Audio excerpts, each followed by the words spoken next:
Hesitation was dangerous. It spread through the command channels like static. How had the primitives managed to strike first? The admiral in charge dismissed it as luck. A fluke. But flukes have a way of multiplying when they're born from ingenuity. Every rock became suspicious. Every shadow in the asteroid belt became a possible trap. Their war doctrine, built on intimidation, began to unravel the moment they realized their enemy wasn't playing by the rules. And perhaps worse, humanity still said nothing. No declarations of war. No proud speeches. No broadcasts to the galaxy. Just silence, and then another strike. And another. The psychological war. What happens when an empire used to fear and obedience meets an enemy that does not flinch? The Zaperians came expecting defiance, but not silence. They didn't understand that in human culture, silence can be louder than shouting. It can mean calculation. It can mean preparation. It can mean, we are waiting for you to make the next mistake. And mistake after mistake, they did. Ships were picked off in the dark. Supply vessels vanished in the black between rocks. Larger warships, designed for open battle, found themselves trapped in narrow ambushes. For every ship they lost, their fear grew. For every silence we maintained, their uncertainty deepened. This wasn't just war. It was a mirror held up to the galaxy, forcing it to consider a terrifying possibility, that humanity, these so-called primitives, might not only survive the empire, but outthink it. In the grand arc of history, this first stage of the galactic war may seem small. A few skirmishes. A handful of destroyed ships. An asteroid belt turned into a battlefield. But for the Zaperian Empire, it was the beginning of doubt.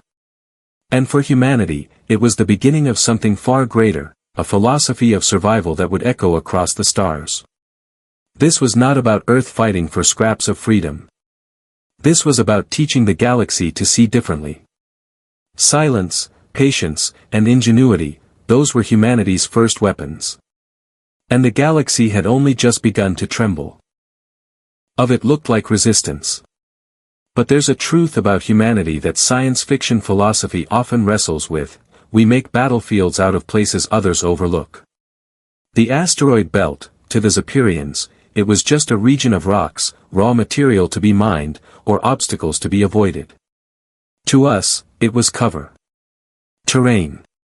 A chessboard we had been preparing long before the first alien ship appeared. Where they saw emptiness, we saw opportunity. Where they saw silence, we saw misdirection. Human ingenuity thrives under pressure, and history is filled with examples of smaller forces defying empires by rewriting the rules of war. Why should the galaxy be any different? First contact, human style. The first real shot of the galactic war wasn't fired in orbit over Earth. It wasn't even fired by a warship. It came from the asteroid belt. A Zaperian scout ship moved ahead of the main fleet, scanning for hidden defenses. Its sensors detected nothing unusual, just the cold hum of space dust and drifting rocks. But in that moment of overconfidence, humanity spoke for the first time. Not with words. Not with speeches. But with an improvised missile, launched from a rock hollowed out and refitted with railgun barrels. The asteroid itself became a weapon. The Zaperian ship barely had time to register the impact before it was gone, shattered into a blossom of fire and silence. That was how Earth announced itself to the galaxy, not with negotiation, but with audacity. Philosophy in war. There's a question that always lingers in HFY Sci-Fi stories: what makes humanity different? We are not the strongest. Not the fastest.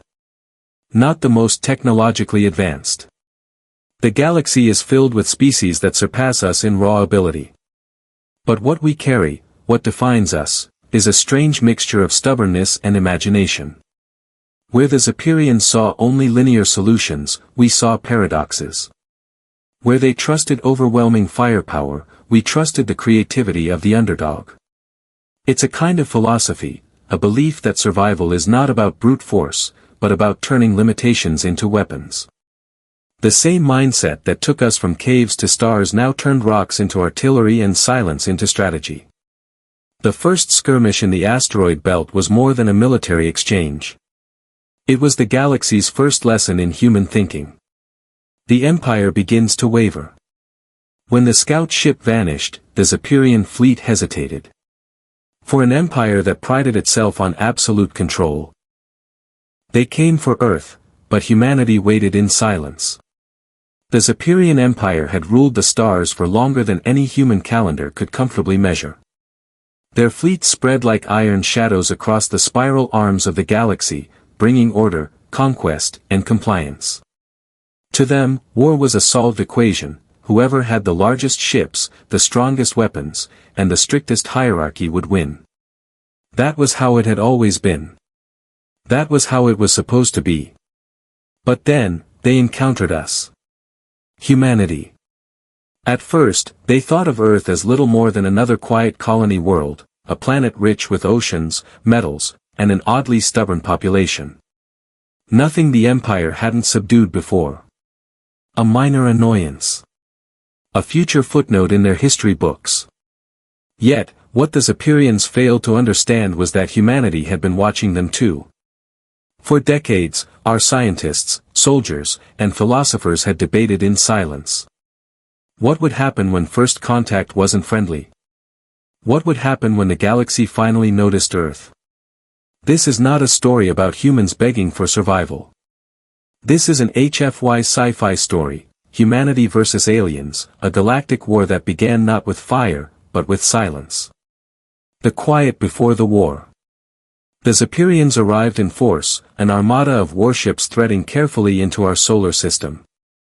Their tactical doctrine was simple: overwhelm with intimidation, then crush resistance before it could organize. Their admirals were already calculating how many weeks it would take to pacify Earth. But there was one thing they hadn't accounted for: the silence of humanity.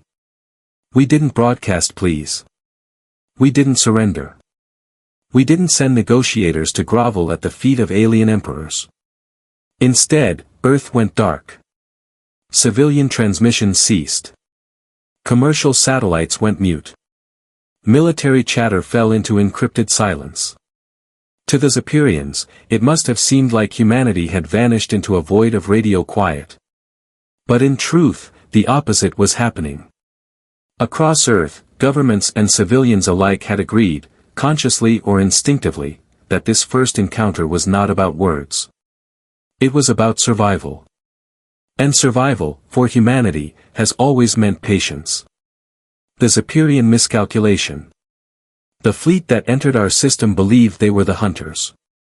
Their scanners lit up with asteroid clusters, orbital debris, and relics of human engineering, stations, satellites, probes drifting silently. None of it seemed threatening. None. Earth sat silent for years. Then humanity spoke and the galaxy trembled.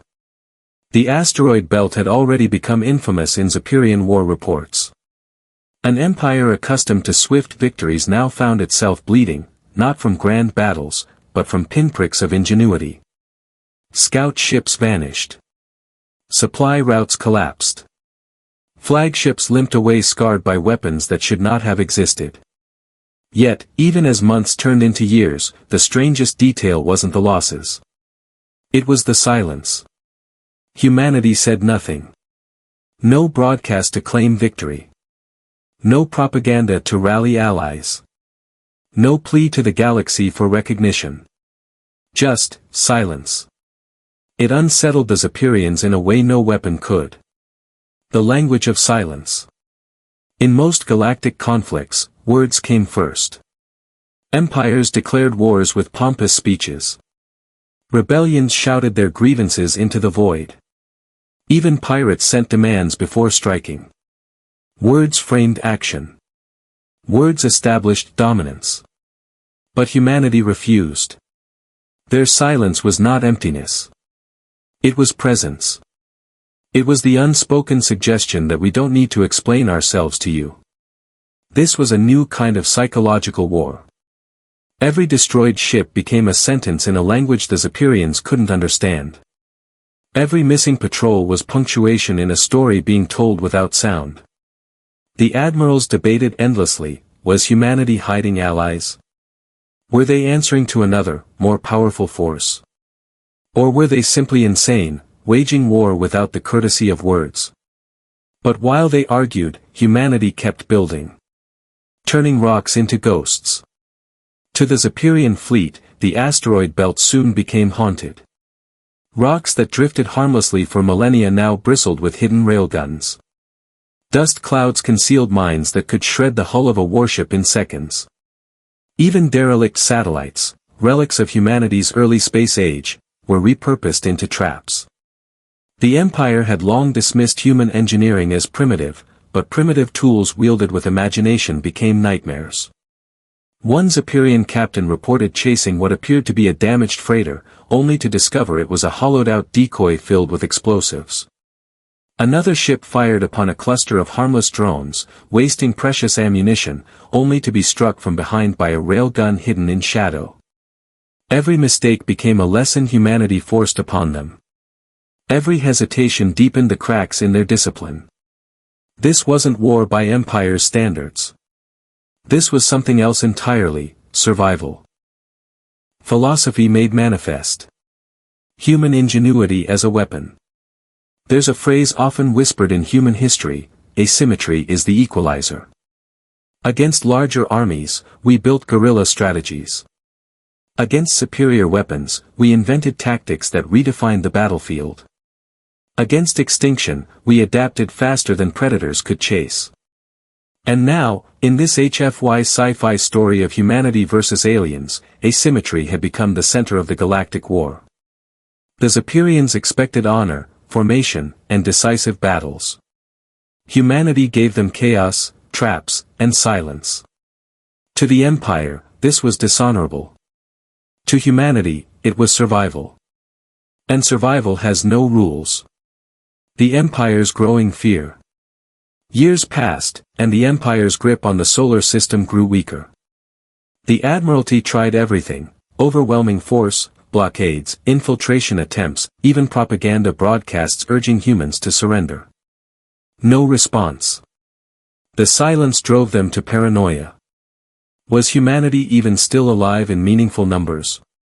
Were the asteroid strikes automated defenses rather than active resistance? Or was this something worse, a level of strategic patience the galaxy had never seen before? Some within the Empire began whispering that Earth was not merely resisting. Earth was studying. That every ship destroyed wasn't just victory, it was data. That every ambush refined a deeper plan. The idea terrified them. Empires thrive on predictability. Humanity, in silence, had become unpredictable. The galaxy begins to watch. The galactic community had ignored Earth at first. To most civilizations, humanity was just another species destined for conquest, assimilation, or extinction. But rumors spread. Stories of the asteroid belt transformed into a graveyard of imperial ships. Reports of an empire hesitating, retreating, questioning itself. And still, humanity said nothing. For the first time in memory, the galaxy began to wonder, what if silence itself was the message? The Harari, a neutral and ancient race, were among the first to take interest. Their envoys spoke carefully, hinting at something larger. To them, humanity's silence was not only defiance, it was recognition. They whispered of a greater threat, older than any empire. Something lurking in the dark between stars, something that watched civilizations rise and fall. Something the Zaperians had perhaps forgotten, but which humanity's patience echoed too closely. The Harari did not name it. They never did.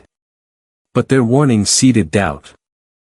Across the galaxy, perhaps humanity wasn't silent for the Empire.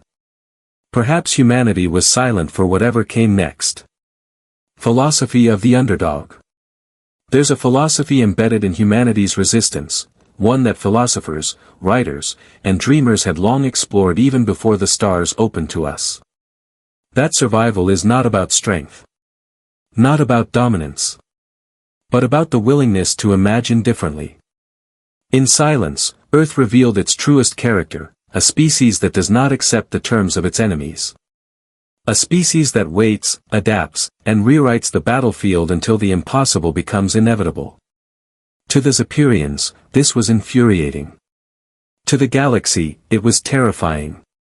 To humanity, it was natural. This is the essence of every HFY Sci-Fi story, every whisper of human defiance in the face of overwhelming odds, that the human spirit is not measured in weapons, but in imagination. The shift in the war. By the end of the third year, the Zaperian fleet was not advancing. It was retreating. Not because it lacked power, but because it lacked certainty. Every forward movement cost too much. Every system report carried dread. The Empire still dwarfed Earth in size, numbers, and resources. But wars are not won by numbers alone. Wars are won in minds. And in the minds of the Empire, something had shifted. They no longer saw humanity as prey. They saw us as something worse, a predator they could not understand. Closing of Part 2. For humanity, the silence was strategy. For the Empire, it was madness. For the galaxy, it was revelation. The war was no longer about Earth's survival. It was about philosophy. About meaning. About the terrifying possibility that a species so young, so fragile, could stand against an empire, and perhaps even against whatever darker truths the Harari whispered about. Humanity had not yet spoken. And already, the galaxy trembled. They judged humanity unworthy, but we taught the galaxy to remember. For 3 long years, the solar system echoed with silence. Humanity fought without speeches, resisted without declarations, and endured without recognition. To the Zaperian Empire, silence became the most unbearable sound of all. And then, humanity spoke. Not with pleas. Not with surrender. But with a broadcast that rippled across the stars, a message so stark, so carefully timed, that the galaxy itself seemed to hold its breath. The first words. The transmission came not from Earth, but from the asteroid belt. A simple beacon, powered by a scavenged reactor, amplified across every frequency the Empire used. The message contained only 7 words. We are not prey. We are patient. That was all. 7 words, and the galaxy trembled. The Zaperians, who had dismissed us as primitives, now faced the weight of a species that chose silence until silence itself became a weapon. Every destroyed ship, every vanished patrol, every ambush now had a voice behind it. A voice not of desperation, but of certainty.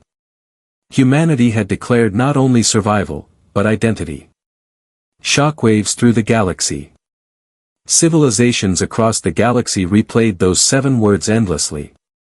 Debates erupted in council chambers and marketplaces alike. What did the humans mean? Was this defiance? A warning? Or a promise? For the oppressed, it was hope. If Earth could defy the Empire, perhaps others could too. For rival powers, it was a threat, a reminder that silence hides strength. And for the Zaperians, it was humiliation. An empire that had ruled unchallenged for millennia now looked vulnerable. Not because its fleets were weak, but because its authority had been mocked by primitives who refused to kneel. This was no longer just a galactic war. This was theater. Philosophy. Humanity had turned survival into spectacle, and the galaxy was watching. The Empire cracks. The Zaperian High Command convened in rage. Their admirals demanded retribution. Entire fleets were ordered to converge on the solar system, a hammer to crush the pebble that mocked them. But the cracks were already spreading. Soldiers muttered about cursed humans. Captains hesitated before entering the asteroid belt. Subjugated species whispered of rebellion, inspired by Earth's defiance. The Empire, once unified by fear, now found fear turning inward. It was no longer clear who hunted whom. And humanity, still vastly outnumbered, still technologically outmatched, had achieved something no fleet could doubt. The Harari's warning. Amid the chaos, the Harari spoke again. They were ancient, older than the Empire, older than most civilizations could imagine. They had watched humanity's silence with fascination, and now, with unease. To them, Earth's words carried an echo, a rhythm they recognized. They warned the galaxy that humanity's patience was not new. That somewhere beyond the rim of known space, silence had always been the first sign. Civilizations rose, fought, and burned out, and in the quiet aftermath, something watched. The Harari gave it a name only once, whispered like a curse, the architects. The hidden pattern. Across the archives of dead civilizations, patterns emerged. Gaps in history. Worlds thriving one century, emptied the next. Empires collapsing not from external wars, but from something deeper, something patient. The Harari suggested the architects were not conquerors in the Zaperian sense. They did not rush to dominate. They waited. They studied. They harvested. And in humanity's silence, in our patience, the Harari saw a reflection. It unsettled them. For the first time, they wondered, was humanity resisting the Empire, or unknowingly imitating something far older? Humanity's revelation. On Earth, the leaders of our fractured nations met in secret. The war with the Zaperians was far from over, but the Harari's warning cast a longer shadow. Humanity realized the truth, the Empire was not the final test. It was the first. We were not preparing merely for survival against one oppressor. We were preparing for something that judged civilizations not by strength, but by endurance. Something that devoured the arrogant and overlooked the patient. The Zaperians had judged us unworthy, yet we endured.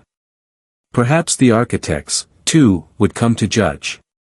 And when they did, silence alone would not be enough. The message to the galaxy. Humanity's second broadcast was longer. Still calm, still quiet, but now unmistakably intentional. It spread across every major trade route, every relay, every council world. The Empire believed silence meant weakness. They were wrong. Silence is memory. Silence is waiting. Silence is survival. We have waited for empires before. We will wait for what comes after them too. It was both defiance and invitation. To the oppressed, it was a call to resist. To the Empire, it was a declaration of war. To the galaxy, it was a question. Would they join in patience, or fall when the architects arrived? The philosophy of survival. Humanity had reframed the entire conflict. This was no longer empire versus rebels. This was a contest of philosophies. The Zaperians trusted domination. The galaxy trusted tradition. Humanity trusted imagination and patience. And in that philosophy lay the seed of something greater, a survival strategy that looked disturbingly similar to the very forces the Harari feared. Perhaps that was the ultimate irony. By surviving, humanity was becoming the thing that frightened the galaxy most, not conquerors, but reminders. A species that endures by forcing others to remember their fragility. The trembling future. As the war escalated, the Zaperians threw fleets at the solar system, and still the asteroid belt consumed them. Humanity expanded outward, each rock and shadow a fortress, each silence a threat. But even as we fought, we knew the truth, the Empire was not the end. Beyond them, beyond the noise of galactic politics, something older stirred. Something that had judged countless civilizations unworthy. And when it came, the galaxy would remember humanity's silence. Humanity's patience. Humanity's defiance. Because in the end, this was not only a story of war. It was a story of meaning. A story of what it takes to exist when existence itself is questioned. This was humanity's gift to the galaxy, the lesson that survival is not loud, not glorious, not certain. It is quiet. It is stubborn. It is endless. Closing of Part 3. They judged humanity unworthy. But in silence, we endured. In patience, we fought. And in defiance, we taught the galaxy to remember. The architects would come. The galaxy would tremble again. And humanity, flawed, fragile, defiant humanity, would be waiting.